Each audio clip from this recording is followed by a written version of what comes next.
Jeudi 20 janvier, bonsoir à tous. Voici l'essentiel de l'actualité de ce jour. La Côte d'Ivoire est qualifiée pour les huitièmes de finale de la CAN 2022. Les éléphants ont dominé leur match face à l'Algérie.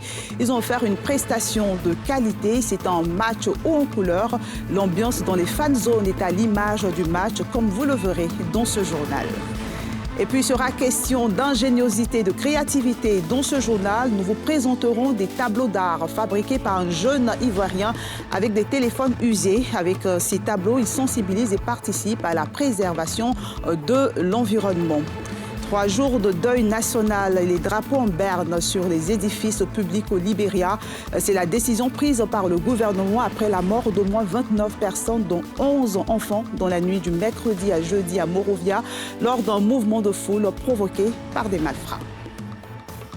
Avant de développer ces titres, sachez que le dialogue politique a repris aujourd'hui en Côte d'Ivoire. Rien n'a fuité pour l'instant de cette rencontre qui a eu lieu à huis clos.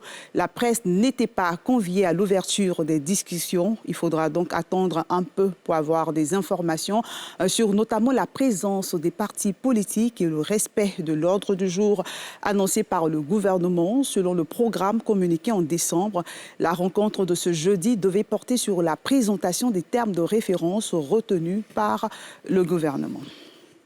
Savez-vous que vous pouvez donner une seconde vie à vos téléphones usés? Plus besoin de les jeter à la poubelle. Mouno Désiré Kofi serait ravi de les recevoir. Ce jeune peintre ivoirien les utilise pour faire des tableaux d'art. Après une formation de 7 ans aux Beaux-Arts, il a décidé d'innover en proposant un autre aspect de l'art contemporain. Avec ces tableaux, il sensibilise et participe à la préservation de l'environnement. Jean-Michel Quadio, Chèque Bleu. Désiré Kofi doit terminer un tableau. À partir des claviers de téléphone, il parvient à raconter une histoire, un fait de société.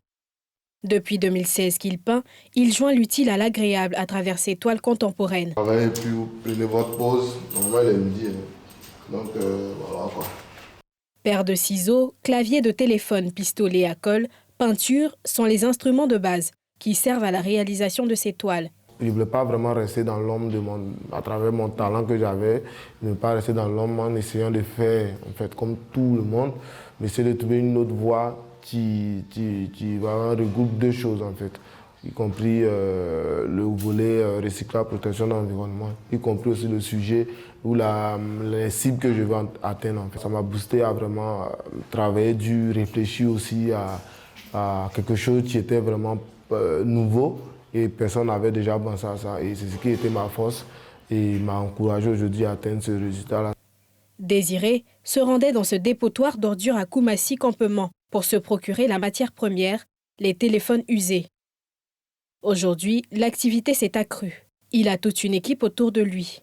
De agrandir l'équipe comme on peut pour pouvoir amener des gens aussi à pouvoir avoir quelque chose en fait. Voilà, des jeunes qui ont envie d'apprendre, qui ont envie de travailler, qui ont envie d'avancer en fait. Donc nous, on leur permet de pouvoir avoir du boulot aussi avec moi ici et puis les mobiliser aussi à pouvoir sensibiliser d'autres personnes aussi. On va mener les gens à une prise de conscience dans ce sens-là et aussi les orienter à la protection de notre environnement. Comme tout artiste, il a connu des difficultés au départ, mais a fini par récolter les fruits de son labeur. Avec mon équipe, donc on essaie de réunir tout ça là et puis on essaie d'écrire l'histoire. Voilà, en essayant de garder les empreintes des gens qui ont utilisé ça et puis montrer en fait le passage de l'homme parce que sur la Terre, on fait que peut-être des scientifiques viennent et puis essaient de relever les empreintes des gens et tous ceux qui ont utilisé ce téléphone. Quand tu travailles bien et que tu mets du sérieux dans ton travail, il n'y a pas de raison que ça ne te permet pas de pouvoir vivre, quoi. À travers son art, Désiré Kofi participe à la préservation de l'environnement. Son plus grand rêve, exposé dans des musées aux États-Unis. Vous êtes nombreux à apprécier le garba, ce plat composé de sémoule de manioc accompagné de poisson thon frit. Ce plat est consommé par tous, sans distinction d'âge et de statut social. Adultes, jeunes, ouvriers, chefs d'entreprise, tous se l'arrachent. Une bonne affaire pour les vendeurs. Cependant, ils sont critiqués pour le non-respect des mesures d'hygiène et l'augmentation du prix des plats. Brice Yanwa et Mathurin Badé. C'est la plongée du poisson thon dans l'huile chaude. Après quelques minutes de grillade, sous le regard impatient des clients, Le poisson est prêt.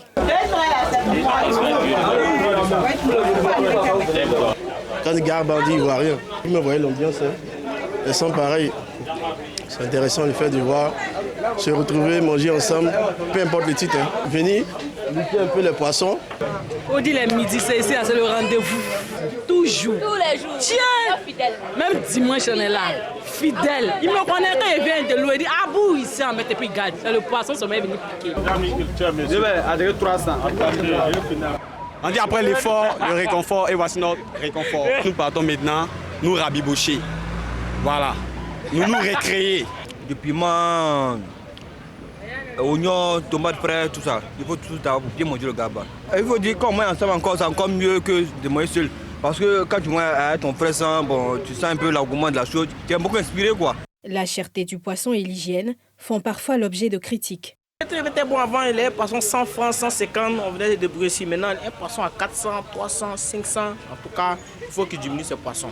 Souvent, les coins ne sont pas trop hygiéniques. Donc moi, je préfère prendre ça et puis aller manger au bureau. Je ne vais pas te mentir. Dès que quand tu vois un coin qui marche, les clients sont embourrés et puis les enfants qui travaillent sont toujours embourrés.